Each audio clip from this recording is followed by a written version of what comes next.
Shalom, puji Tuhan, oleh kemurahan Tuhan, kebaikan Tuhan saja, sehingga kita bisa berjumpa lagi dalam renungan harian di hari ini, yang saya percaya terus memberkati kita, menginspirasi kita, sehingga kita terus bertumbuh dalam kedewasaan rohani kita.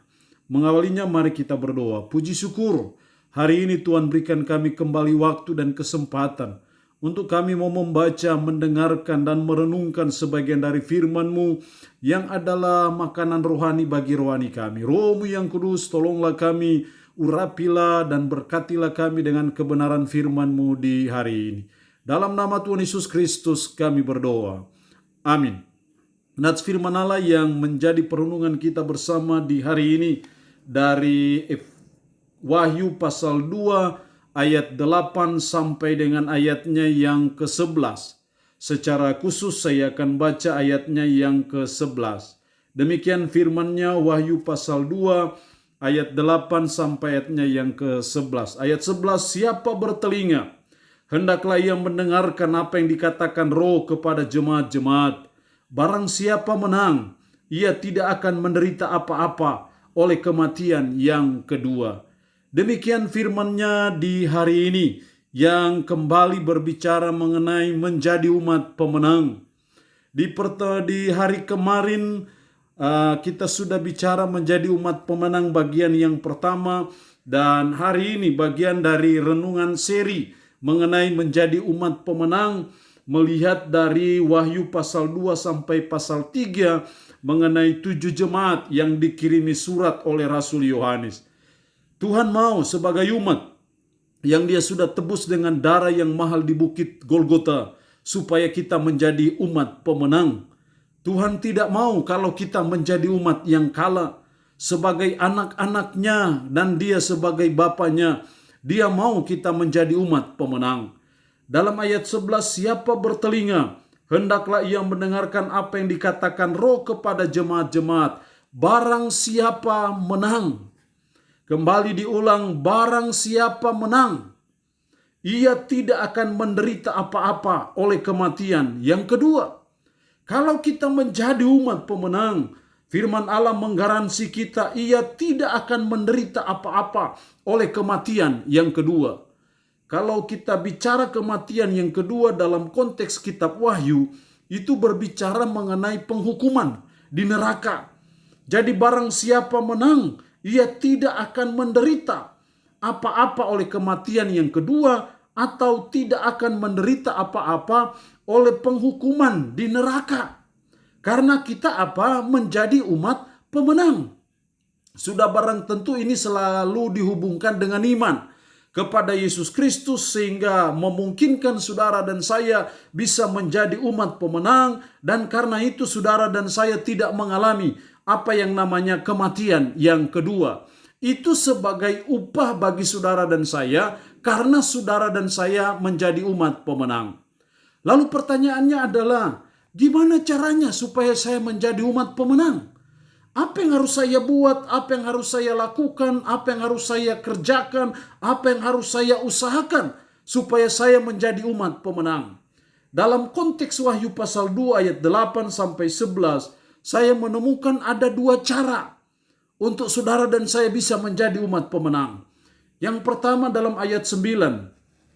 Aku tahu kesusahanmu dan kemiskinanmu, namun engkau kaya, dan fitnah mereka yang menyebut dirinya orang Yahudi, tetapi yang sebenarnya tidak demikian. Sebaliknya mereka adalah jemaah iblis. Aku tahu kesusahanmu dan kemiskinanmu, namun engkau kaya. Di sini kita melihat bahwa jemaat di Smyrna secara jasmani adalah miskin. Banyak mengalami kesusahan. Tetapi menurut Tuhan mereka kaya. Sudah barang tentu kaya dalam pandangan Tuhan itu beda. Jadi kaya yang dimaksud oleh Tuhan di sini adalah kaya secara rohani, bukan kaya secara jasmani. Karena Tuhan sudah memberitahu, aku tahu kesusahanmu dan kemiskinanmu. Ada suatu kekayaan yang dipunyai oleh jemaat Smyrna, dan saya percaya kekayaan rohani ini yang menolong saudara dan saya untuk bisa menjadi umat pemenang. Jadi kita belajar dan berusaha dalam hidup ini supaya kita tidak hanya mengejar kekayaan secara jasmani, tapi yang lebih penting dari itu adalah kekayaan secara rohani di hadapan Tuhan, karena itu yang menolong saudara dan saya untuk saudara dan saya bisa menjadi umat pemenang. Kekayaan rohani apa yang dimiliki oleh jemaat Smyrna? Kalau kita melihat ayat 9, namun engkau kaya dan fitnah mereka yang menyebut dirinya orang Yahudi, tapi yang sebenarnya tidak demikian. Sebaliknya mereka adalah jemaah iblis. Salah satu kekayaan rohani yang dimiliki jemaat Smyrna adalah mereka peka melihat siapa sebenarnya yang adalah umat Tuhan dengan bukan. Siapa sebenarnya orang Yahudi yang sesungguhnya dengan yang disebut jemaah iblis.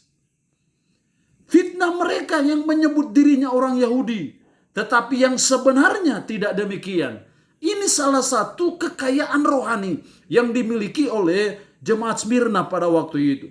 Bukan hanya itu. Dalam ayatnya yang ke-10, jangan takut terhadap apa yang harus engkau derita. Jadi umat mengalami penderitaan, mengalami kesusahan.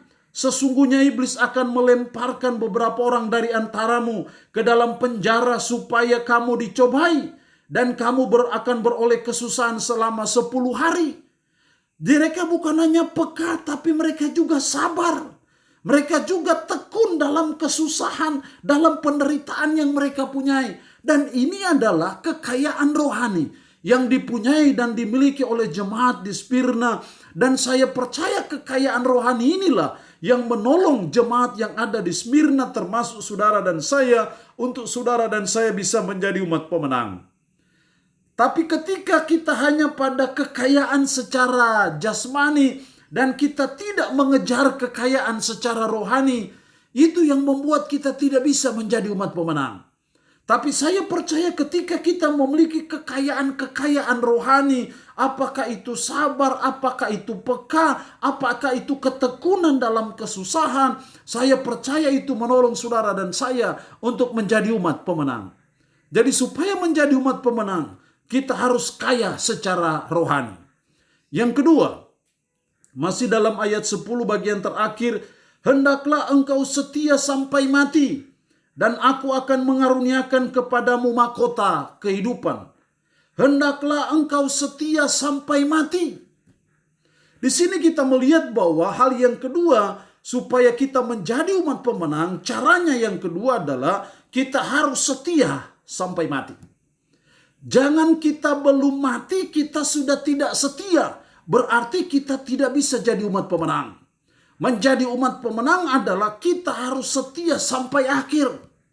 Kita harus setia sampai mati. Apapun kesusahan hidup kita, apapun kesulitan hidup kita, apapun penderitaan yang saudara dan saya alami, apapun kita ada dalam pandemi COVID-19, apapun krisis kehidupan, apapun penyakit yang kronis yang menggerogoti hidup kita, firman berkata, hendaklah engkau setia sampai mati. Kalau kita setia sampai mati, maka itu yang menolong saudara dan saya menjadi umat pemenang. Akibatnya kalau kita setia sampai mati, dan aku akan mengaruniakan kepadamu mahkota kehidupan. Ada mahkota kehidupan yang Tuhan siapkan dan sediakan bagi saudara dan saya, spesial, khusus bagi saudara dan saya yang setia sampai mati. Karena ketika saudara dan saya setia sampai mati, maka kita menjadi umat pemenang. Itu berarti bahwa apapun kondisi kita, apapun situasi sulit yang saudara dan saya alami, sekali kita mengikut Yesus, seterusnya dan selamanya tetap mengikut Yesus. Sekali kita beriman kepada Yesus Kristus, selamanya dan seterusnya tetap beriman kepada Yesus Kristus. Sekali kita injak gereja, seterusnya dan selamanya kita tetap injak gereja. Selagi apapun persoalan hidup kita, apapun pergumulan hidup, berat hidup kita, mari kita belajar supaya kita tetap setia sampai mati, seperti Yesus yang sudah setia sampai mati untuk menebus dosa-dosa kita. Ini yang menolong kita menjadi umat pemenang. Allah yang punya firman ini, Berkati kita dengan firman-Nya di hari ini. Amin. Mari kita berdoa. Puji syukur untuk kebenaran firman-Mu di hari ini, yang boleh mengajar kami supaya kami menjadi umat pemenang. Ajar kami supaya kami menjadi umat pemenang. Kami harus kaya secara rohani, memiliki kesabaran, memiliki kepekaan, memiliki ketekunan dalam menghadapi kesusahan. Tolong kami juga supaya kami setia sampai mati. Roh Kudus menolong kami, mampukan kami, supaya kami bisa menjalani hidup berdasarkan firman-Mu di hari ini. Hamba mohon berkat-Mu bagi umat-Mu yang boleh mendengarkan renungan harian di hari ini. Hamba mohon kesembuhan dari Tuhan bagi umat-Mu yang saat ini dalam keadaan sakit, dalam nama Yesus. Tuhan sembuhkan dari sakit penyakit apapun yang mereka derita. Yang dalam pergumulan dalam nama Yesus, kuatkan teguhkan iman mereka dan berjalan keluar bagi pergumulan mereka. Terpujilah nama-Mu ya Tuhan. Dalam nama Tuhan Yesus Kristus kami berdoa. Amin. Shalom. Sampai berjumpa lagi dalam renungan harian edisi berikutnya.